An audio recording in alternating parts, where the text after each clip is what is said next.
Halo guys, selamat datang kembali di Pojok Seram. Hari ini aku akan menceritakan film dari Thailand yang berjudul I Miss You. Hayo kita mulai.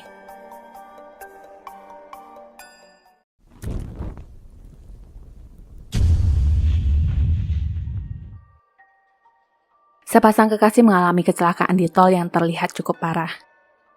P, seorang gadis yang berprofesi sebagai dokter yang masih junior, merasa kurang percaya diri setelah dia melakukan operasi kepada pasien yang dianggap belum totalitas, apalagi dia ditegur oleh dokter Tana secara langsung. Jun, temannya, menghampirinya dan bercerita tentang dokter Tana yang kehilangan tunangannya 2 tahun yang lalu. Kisah itu sempat viral di internet dan semua orang membicarakan dokter yang mereka sebut dokter mawar putih. Jadi ceritanya selalu ada buket mawar putih yang nyantol di pagar besi pembatas jalan. Dulu dokter Tana mengalami kecelakaan yang menewaskan tunangannya. Setelah kejadian itu, dokter selalu membawa bunga setiap hari Minggu malam ke jalan terjadinya kecelakaan mereka dulu. Dari cerita itu, Bi pun penasaran dan mencari informasi tersebut di internet. Dengar-dengarnya lagi, dokter Tana memutuskan untuk melajang sampai saat ini. Beberapa orang sempat mendekatinya tapi sayangnya dia tidak tertarik, dan satu hal lagi untuk mereka yang mendekati dokter Tana akan melihat penampakan dokter Nok, kekasihnya yang meninggal dulu. Pernah suatu saat seorang suster yang suka dengan dokter Tana melihat hantu dokter Nok yang meneteskan darah dan membentur-benturkan badannya ke dinding. Itulah sekilas rumor yang tersebar. Di kantin, Bi aneh melihat dokter Tana yang duduk sendiri tapi memesan 2 kopi seakan ada yang duduk bersamanya. Kasir kantin saja sudah hafal, latte untuk dokter Tana dan americano untuk dokter Nok. Kalau dilihat memang tidak ada siapa-siapa, tapi sekilas Bi merasa ada wanita yang duduk di depannya. Dia menghampiri dokter Tana untuk sekedar berbasa-basi. Melihat Bi yang menarik kursi lainnya di saat dokter Tana mempersilahkan dia untuk duduk, dokter tahu bahwa Bi pasti sudah mendengar rumor tentangnya. Dia pun menceritakan, dulu pacarnya selalu memperdebatkan rasa kopi dan sejak saat itu, dia akan minum 2 macam kopi. Menurut Bi, itu adalah cara yang cerdas menyelesaikan masalah dan Bi menjadi orang pertama yang mengerti di mana yang lainnya berpikir dia memesan kopi untuk Nok. Sewaktu dokter Tana berjalan pergi, Bi merasa mendengar bunyi sendok yang ditaruh. Dia pun memutar cangkir itu dan anehnya ada bekas lipstik di cangkir. Besok malamnya ada pesta penerimaan dokter baru. Bi yang hadir di acara itu tiba-tiba didorong oleh sebuah tangan misterius, tapi itu malah menjadi sebuah peluang yang mendekatkan dokter Tana dan Bi. Lama-lama dokter Tana terlihat memperhatikan Bi, tapi di benaknya, dia mengingat tunangannya dulu. Tak berapa lama setelah itu seorang gadis bernama Tri, perwakilan dari bagian farmasi datang dan langsung nyosor duduk di sebelah dokter Tana. Sewaktu dokter Tana sudah ingin pulang, Bi sekilas melihat hantu dokter Nok yang sudah duduk di dalam mobil. Katanya sih, dokter Tana ini sedingin es. Gak taunya si Tri diangkut pulang juga ke rumahnya. Di rumah, Tri menyalakan musik dan duduk sambil melihat foto Nok yang dicetak besar. Musik tiba-tiba terhenti sendiri dan sewaktu Tri mendekati tab itu, musik kembali nyala lalu terhenti lagi saat dia memalingkan badan. Sekarang musik berganti dari yang jedak-jeduk menjadi lagu mellow. Merasa kesal, Tri pun mencabut kabelnya dan terlihat ada sesosok gadis berpakaian putih yang menyalakannya kembali. Tri pelan-pelan memalingkan wajahnya dan sosok itu pun sudah hilang. Semakin lama lagu semakin kencang. Tri mulai merasa aneh dan memanggil Tana yang sedang mandi. Karena Tana yang tidak kunjung datang, Tri pun segera kabur dari rumah itu. Terlihat ada bayangan di kaca pintu yang mengintip Tana mandi. Besoknya di rumah sakit, Bi menghampiri Tana dan menyindirnya. Malam yang sangat berat ya. Tana menanggapinya dengan santai. Dia menganggap hal seperti itu normal di mana wanita selalu datang dan pergi. Cinta dan kebutuhan fisik itu 2 hal yang berbeda. Pria itu kalau tidak bajingan ya banci. Jadi kau pilih yang mana? Mendengar itu, Bi langsung berjalan pergi.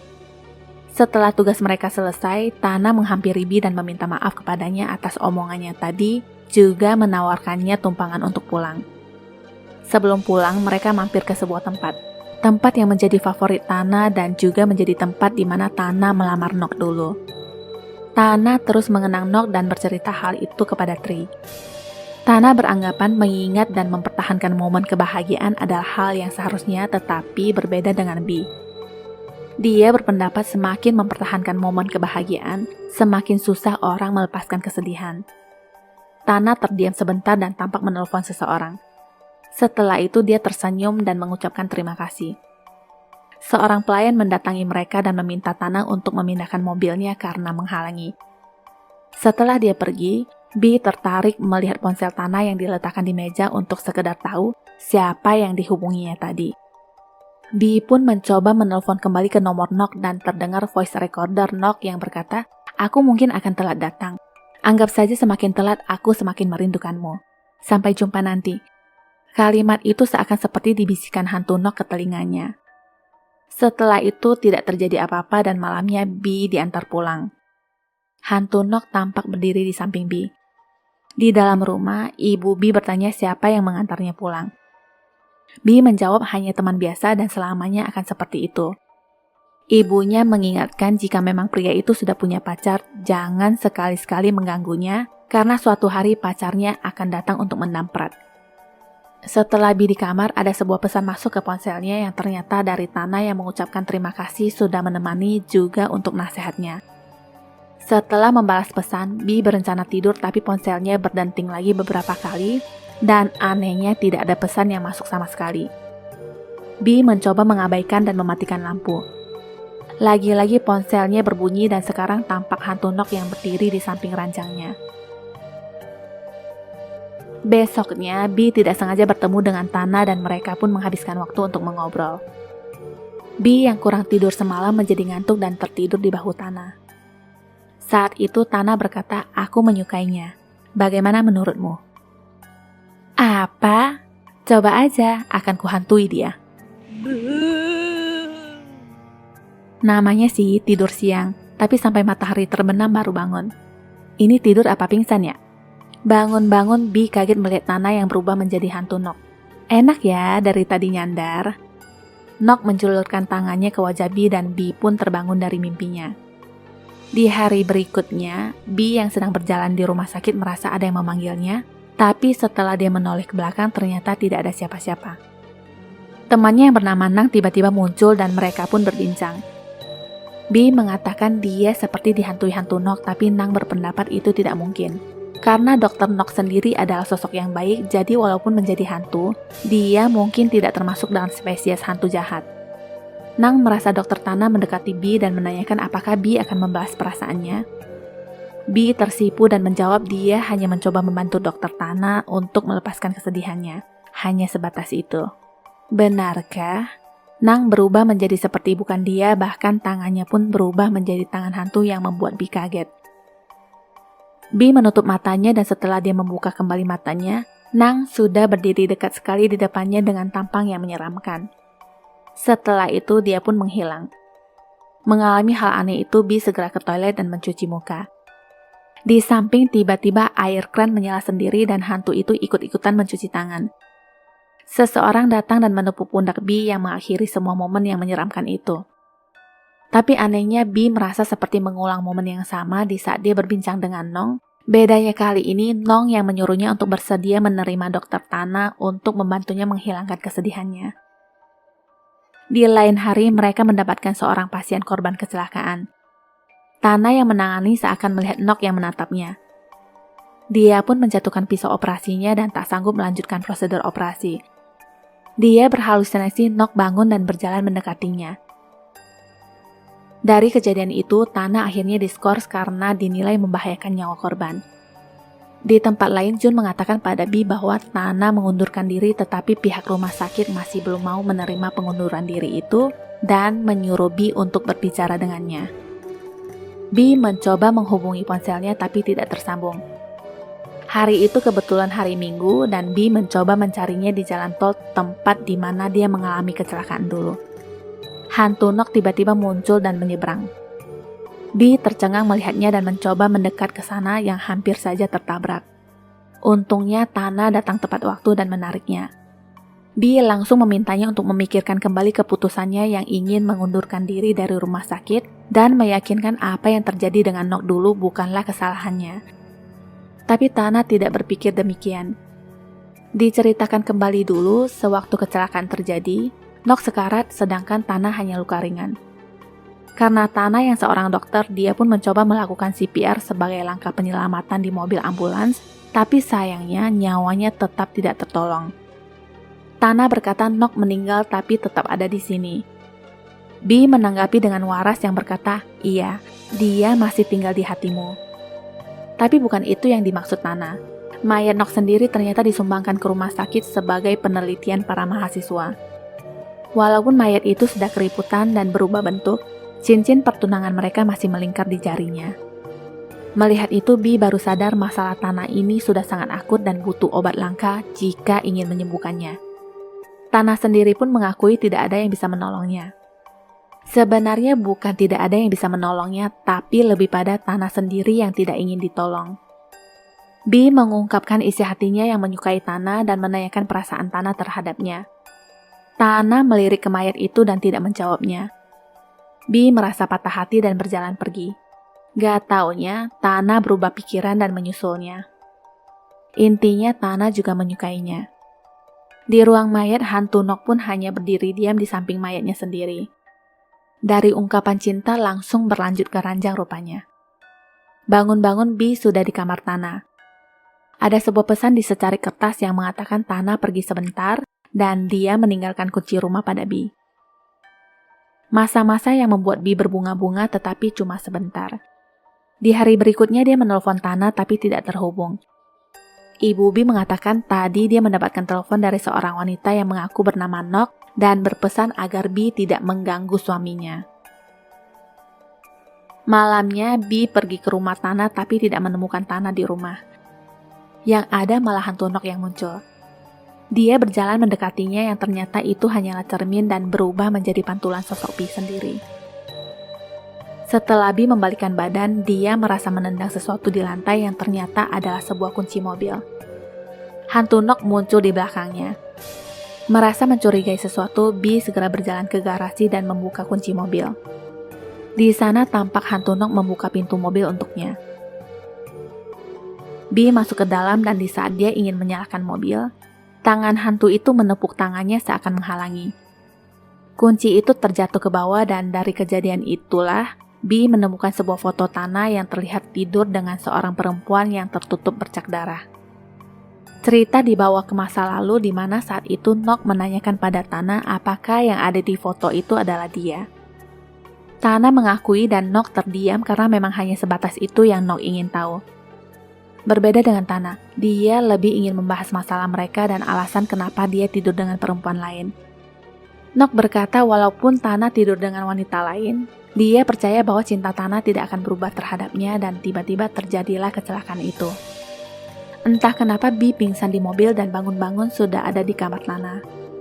B mengatakan dia melihat foto itu dan akhirnya Tana menceritakan bahwa benar dia sudah menduakan Nok. Dari kejadian itu, Tana menyadari sampai sekarang pun ternyata Nok tidak merestui siapapun yang mendekatinya. Tana mengaku awalnya dia pikir Nok akan merestui mereka karena banyak kesamaan antara B dan Nok. Mendengar itu, B merasa kecewa di mana di mata Tana hanya selalu ada Nok. Dia lalu pergi dan duduk-duduk di ayunan sambil hujan-hujanan. Air hujan itu membilas darah yang menempel di foto tersebut dan sekarang jelas wanita itu ternyata adalah Tri. B langsung menghampiri Tri di apartemennya dan memberikan foto itu. B menyalahkan Tri atas apa yang terjadi dengan Nok. Gara-gara foto itu orang bertengkar dan kehilangan nyawa. Dengan kepribadian Tri, dia sudah pasti tidak merasa bersalah dan mengatakan, pria kadang bosan dengan wanita yang terlalu baik seperti seorang putri. Makanya dia berselingkuh. Baik atau buruk itu tergantung dari mana orang melihatnya. Tri juga menganggap Nok itu licik di mana dia mengambil jalan pintas dan mati seketika yang membuat Tana terkunci bersamanya selamanya. Dalam kesempatan itu, Tri jugalah yang mengaku bahwa dialah yang menelpon ke rumah B dan mengaku sebagai Nok. Mendengar itu, B pun menamparnya dan mengingatkan agar tidak melibatkan ibunya. Setelah B berjalan pergi, bel pintu berbunyi yang ternyata Tana yang datang. Ada yang aneh di sini, di saat Tri membuka pintu, sekilas Tana tidak terlihat dan tiba-tiba muncul lagi dan langsung memeluknya. Tri melepas pelukan itu dan meminta Tana untuk tidak terburu-buru. Setelah membalikkan badan, ternyata itu adalah hantu Nok. Darah tampak mengalir deras di lantai. Sekarang Tri baru ketakutan dan berkata dia tidak melakukannya. Semua hanyalah kecelakaan. Saking takutnya dia melangkah mundur dan tidak sengaja jatuh dari jendela. Kejadian itu disaksikan tepat di mata B yang masih berada di luar apartemen. Setelah itu, B ke tempat di mana mayat Nok disimpan dan curhat di sana. Dengan kejadian yang dilihatnya barusan, B bertanya, semengerikan itukah cinta? Sebaik apapun kita ternyata bisa berubah jahat hanya untuk mempertahankan orang yang kita cintai. Sekarang B menyerahkan dirinya jika memang Nok merasa dia mengambil Tana darinya. Hantu Nok pun terlihat berdiri di belakangnya. Sewaktu B ingin pergi, tiba-tiba terdengar suara yang ternyata ada seekor burung yang terperangkap di ruangan. Burung itu menabrak kaca sampai berdarah dan jatuh ke bawah, entah apa maksudnya. B segera keluar dan lagi-lagi terdengar cuitan burung tadi. Burung itu seakan mengejarnya dan B jatuh terguling-guling di tangga lalu pingsan. Si anak burung hanya berdiri manis di anak tangga sedangkan B sekarat sekarang. Tana sendiri hanya bisa melihat B dari luar ruang operasi di mana kondisinya semakin memburuk. Di saat-saat seperti itu, Tana kembali teringat masa-masanya dulu bersama Nok dan menyiapkan segelas obat-obatan. Para tenaga medis masih mencoba melakukan yang terbaik yang mereka sanggup lakukan sambil menunggu dokter yang bernama Farapon. Nok terlihat datang dan berkata kepada B untuk menunggu di sana. Semua akan baik-baik saja. Nok melanjutkan banyak hal yang tidak seperti kelihatannya dokter. Setelah itu dia pun membelai kepala B. Dari apa yang terjadi kemungkinan Nok ingin membantu B. Kembali ke Tana. 1 gelas obat-obatan kini hanya tersisa 1 biji yang artinya dia sedang mencoba mengakhiri hidup. Roh B seakan keluar dari badannya dan berdiri di depan Tana. B tahu Tana sedang memikirkan Nok dan memberitahunya Nok juga memikirkannya. Tana berkata sebentar lagi dia akan menyusul Nok. Seperti janjinya dulu, kemanapun Nok pergi, dia akan selalu bersamanya. B terlihat seperti Nok yang sedang ngomong dengannya seakan mewakili perasaan Nok. Nok berkata dia tahu bahwa cinta mereka begitu kuat dan juga mengingat semua janji mereka dulu. Tapi Nok melarang Tana untuk ikut dengannya dan memintanya untuk melanjutkan hidup. Yang Nok inginkan adalah Tana hidup dengan wanita manapun, yang penting dia bahagia. Satu hal yang pasti kenapa Nok masih tetap di sana dan tidak pergi itu karena Tana yang belum bisa merelakan Nok untuk pergi dan selalu melakukan ritual-ritual untuk mengingatnya. Karena sudah minum obat yang terlalu banyak, Tana pun tak sadarkan diri dan berakhir di rumah sakit. Dokter sudah mencoba menolongnya dan sekarang semua kembali ke semangat hidupnya. B pun ternyata selamat dan berada di samping Tana. Hantu Nok hadir dan menggenggam tangannya dari sisi ranjang. B menyadari kehadiran Nok dan meminta Tana untuk memilih antara dia atau Nok. Jika dia tidak kembali berarti Tana memilih Nok dan Nok akan sangat bahagia. Tetapi B berkata akan merindukannya. Monitor tidak menampakkan perubahan dan akhirnya terhenti. Banyak yang terjadi di rumah sakit di mana orang-orang berusaha untuk mempertahankan orang-orang kesayangan mereka, tapi terkadang nasib berkata lain. Akhirnya Tana kembali sadar tapi hanya dalam hayalan. Terlihat hantu Nok yang menatapnya dari luar jendela dan Tana pun menghilang bersama Nok sedangkan B kembali melanjutkan hidupnya. Tamat. Ada pertemuan juga pasti ada perpisahan. Jika sudah waktunya, masing-masing harus siap dan saling melepaskan. Terima kasih sudah menyaksikan shortcut film ini. Jangan lupa subscribe, like, and share. Juga menyalakan lonceng notifikasi untuk updatean film lainnya ya. Sampai jumpa!